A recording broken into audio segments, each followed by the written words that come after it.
Hi, it's Kamon Reynolds, and we are at the Nuke follow along, but as you've noticed, it's in a new location. We ended up having to have all of our septic redone, and surprisingly, we had to move several things to accommodate that. This hive was one of them.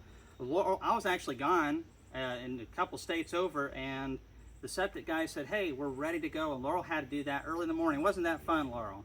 All by yourself.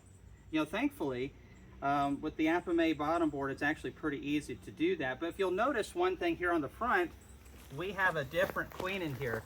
I haven't been very good about keeping up with many things like this year. Been so busy. Most of today I was working on speakers and contracts for the Bee Expo for next year. However, we have a new queen in here. We did a good job early on of keeping this hive from swarming, which I found to be very successful in my area. Is if we can keep them from swarming in the first push of swarming, which is late March, early April, we usually still get a crop off of those bees, even if they swarm late in April or sometime in May, because they've already gotten half of the flow. And this hive ended up shooting off a swarm sometime in May, and I came back into it. I didn't have time to film, and there were swarm cells in there, and I just said, you know what, we're just gonna let them ride it out. I did stack, as you can see, several supers. We have a couple new supers. We have some supers with comb, which is not something a new beekeeper will have, but I think you're fixing to see the value of these combs. So we are going to first grab the smoker. It is late in the evening, very hot. You can see bearding. I've already smoked them once. And so this is one of the telltale signs. It's the early July, it's robbing time of the year, and there'll be bees bearding all day long. If there was a lot of work to be done, they would be out foraging, not bearding on the hive. Sometimes you'll get some bearding during the flow, but it has to be very hot, and there has to be just not enough ventilation. They just got to get some of the younger bees out as well. Look at all this propolis. Once our honey flow is over, the bees spend a lot more time gathering propolis, and that's super healthy for the hive and for the beekeeper. So we're going to take this off right here. One of the things we notice is the bees get more aggressive when the dearth is going, because they're not busy. Those older bees that should be, well, we'd like to be gathering nectar with them or pollen, are now sitting in here just waiting for the beekeeper to come in and get some attention. Wow, okay. So this box has some weight to it. By the fill of this, yeah, this is about half full. You'll come over here. You can see where this is the bait frame that we pulled up. They really filled that out fat. We have some frames over in here. And this is an important question that we get a lot, is how long do I have to wait for the bees to cap this? I mean, look at that right there. There's not a lot of honey in this frame, but it could be half a pint. And then this frame over is half capped with nothing over into here. You know, what do we do about that? Not everything has to be capped. I know what the books say. I've read them. I've listened to lectures. This honey may be fine, and the bees will never cap this if they don't have a honey flow. It takes so much extra energy for the bees to cap honey. They only are going to do it when there's a surplus of nectar coming in. And so once the honey flow shuts down, anything that's not capped is likely not getting capped, even if it is honey thickness. So a refractometer, and I'm going to leave a link right here for a very affordable one. I think it's around $30 odd, that you can use to determine that. And if it's, let's say it's 18.5, that's a little high for me. I really want it to be below 18, and the 17 range is great, or lower. And we can use a box fan. We can stack all these up, push a box fan through it, and dry it down. It works very quickly over a day or two. And a dehumidifier. A dehumidifier helps quite a bit. So that box was probably about a third full, not super full. We didn't have the best flow year, but this hive has still got some weight on it. Okay, this box is mostly full right here. Now notice how there's only 8 frames in here. I wanted to throw one of these on here to show you how fat they can get. This is one of the skinniest ones in here. That's nice and capped, ready to be extracted. And then you have several of these like this one, and they're just very fat. This hive did really good. So this box to me is mostly full, 90% plus full of honey. And we have other hives in this yard. You can see some of the pallets back there. We've gotten rid of most of the colonies in this yard. My kids have some plans, and we're moving the bees out of here. Don't have very many hives, so we're likely going to move this hive as well. But it makes it difficult to film videos when you don't have any at the house. Next super, that's probably around 50%.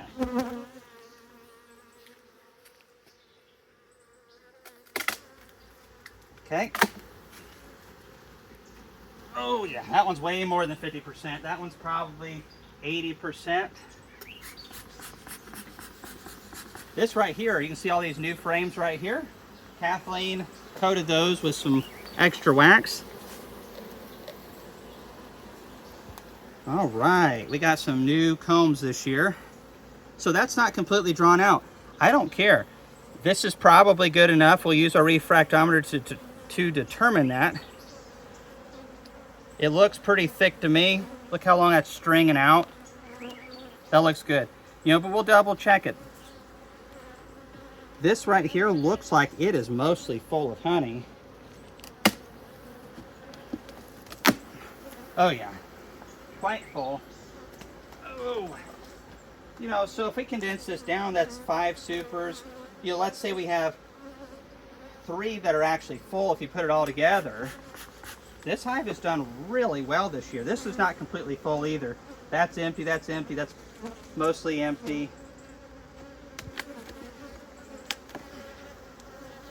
Yeah, that's kind of like that one box. That might be 25% full right there. So let's say we've gotten 3.5 boxes of honey. That's good. That was almost 100 pounds of honey or thereabouts, which we had a very wet May. I mean, just crazy wet. And I believe if we wouldn't have had this hive swarm, or if we wouldn't have had that rain, especially the rain, we would have ended up with easily well over 100 pounds. Now, what I'm most curious about is the queen. Is she laying good? What's the space like down here? All that kind of stuff. So I am seeing some capped brood, so that's really good. We are just going to go right to the heart of the brood nest. We're going to separate these 2 frames. And I've got to get this honey off soon. We'll use a fume board. Oh yeah, there we go. Nice pattern. Well, I thought it was. Oh, yeah, okay, that side. So I'm seeing emerging brood right here. A lot of new bees on the way. So the population is going up. Beekeeping is all about attrition. As long as the bees are going forward and healthy, it's not a big problem. If they don't have a queen or have issues, they go backwards pretty rapidly. And it's important for the beekeepers to get on top of it quickly, because nature will quickly take them out of the equation. So very nice. You can see we have drone brood down in here. We have a lot of nice capped worker brood here. We have pollen bee bread over here. You have smoke going up Laurel's nostrils over there. Sorry, Laurel.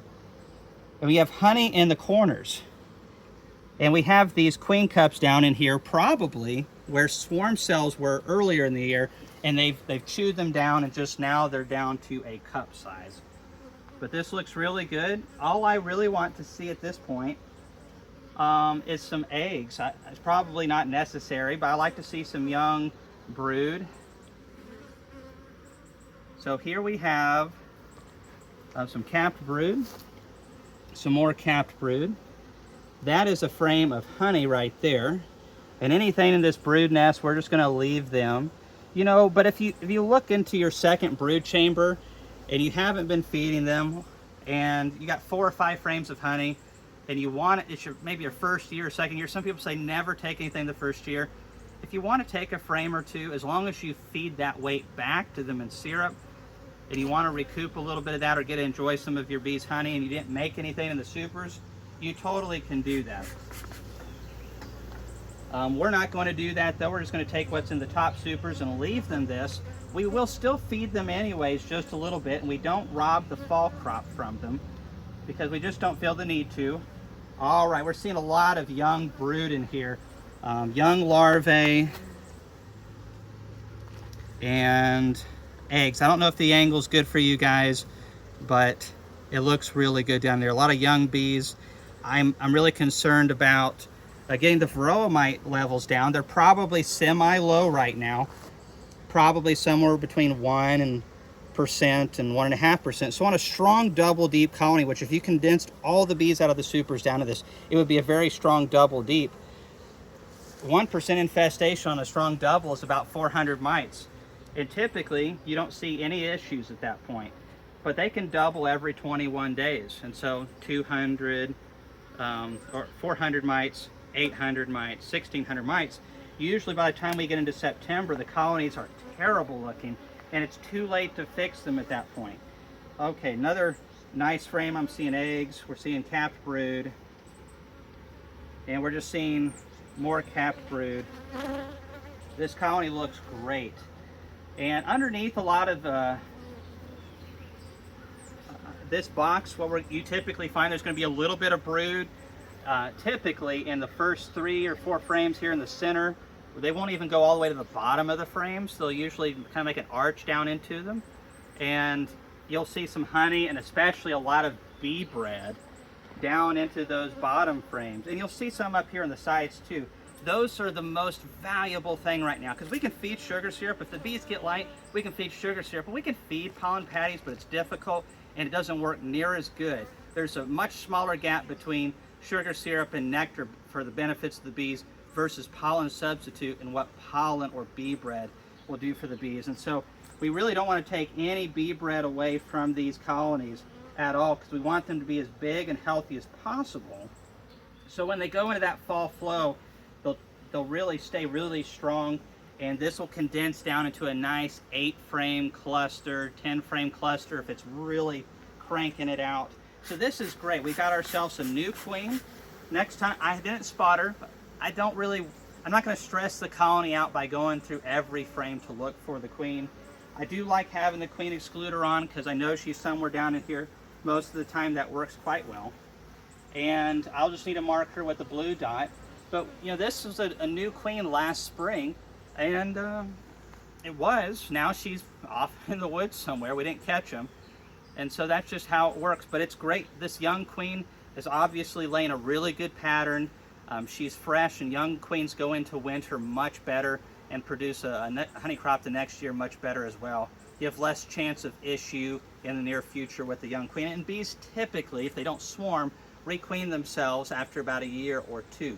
Not all colonies do that, but we see that quite often, especially the further south you go, the quicker they wear out. So now we are just going to put all of this back on, and then in the future I'm going to use a fume board, and we are going to remove these supers and extract what I'm going to guess is somewhere between 90 and 110 pounds of honey.